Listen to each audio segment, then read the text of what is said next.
आनंद जी जन पूछ रहे महाराज जी इंदौर से, हाँ सुख को कहाँ ढूंढें? हाँ, बहुत अच्छा। सुख को कहाँ ढूंढें? पहले तो आप ये पता लगा लो दुख हमें किन किन कारणों से आ गया और हमारे आसपास है भी कि नहीं। महाराज यदि सुख होता हमारे यहाँ पास तो पूछते क्यों, और दुख हमारे पास नहीं होता तो भी पूछते क्यों।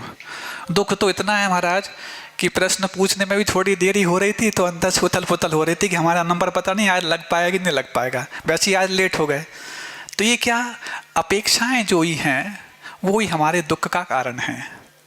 हमारी यदि अपेक्षा ये थी कि हमारा नंबर लग जाए प्रश्न में, तो फिर महाराज आपके प्रश्न का जवाब दे रहे हैं, आपको उस ज्ञान से संतुष्टि और सुख मिलने वाला है, लेकिन अपेक्षा थी कि मेरा नंबर पहले लग जाए। अब समझ गए ना कि दुख कहाँ हो रहा है। हम जितने अपने साथ अपेक्षाओं को जोड़ते जा रहे हैं उतना उतना दुख का अंबार हमारे साथ लगता जा रहा है। जिस दिन आप निरपेक्ष हो जाओगे वहीं से आपकी सुख की यात्रा प्रारंभ हो जाएगी, और जब निरपेक्ष इन निमित्तों से हो जाओगे तो बाद में जाकर के कर्म भी आपका अपेक्षा करना छोड़ देगा, और जब कर्मों से मुक्त हो जाओगे तो सिद्ध बन करके फिर पूर्णतः सुख के भागी आप बन पाओगे। शुरुआत आपकी अपेक्षा रहित होने से यहीं से होगी। जब भी रिलेशंस के बीच में, रिश्तों के बीच में आप पॉजिटिव थिंकिंग की बात सोचते हो तो पॉजिटिव थिंकिंग की परिभाषा मैंने कई बार प्रवचनों में बताई है। आज एक छोटी सी बात इसी प्रश्न के साथ में जोड़ रहा हूँ। तो रिश्तों के बीच में सकारात्मक सोच क्या है? अपन क्या समझते हैं कि हमारा रिश्ता चाहे वो भाई बहन का हो, भाई भाई का हो, माँ बेटे का हो, पति पत्नी का हो, तो यदि वो सकारात्मक सोच रखता है तो क्या बोलता है, नहीं हम उसको कभी कष्ट नहीं देंगे। ये पॉजिटिव थिंकिंग हो गई। जरूरी नहीं आपकी ये भावना हमेशा उसके साथ हो, हम उसके साथ हमेशा रहेंगे। जरूरी नहीं आप कहीं हो वो कहीं है, उस समय आपकी पास आवश्यकता है और आप पूरी नहीं कर पा रहे, तो फिर आपकी जो पॉजिटिव थिंकिंग या सकारात्मक सोच की संकल्प है वो तो टूट जाएगी, प्रतिज्ञा भंग हो जाएगी।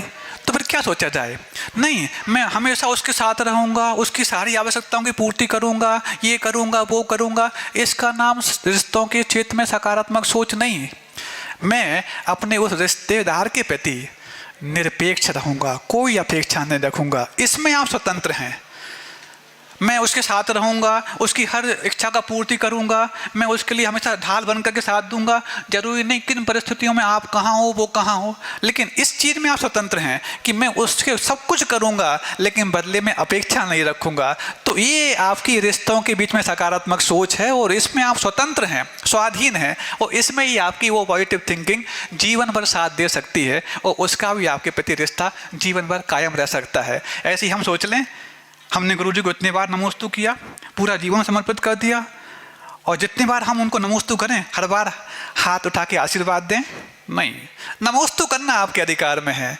अपेक्षा यदि आशीर्वाद की हमेशा ले ली तो आपके नमोस्तु में ही बट्टा लग गया। तो यदि आप अपने नमोस्तु को शुद्ध रखना चाहते हो तो नमोस्तु करके अपनी आंखों को बंद करके उनके चरणों में झुका दो। ऊपर देख रहे हो क्यों, आशीर्वाद दे रहे कि नहीं दे रहे? तो आपका नमोस्तु ठीक नहीं हुआ। ये अपेक्षा जब भी आपके जीवन में आएगी आपको दुख देगी, और यदि सुख पाना चाहे तो निरपेक्ष हो जाओगे तो हमेशा सुखी हो जाओगे।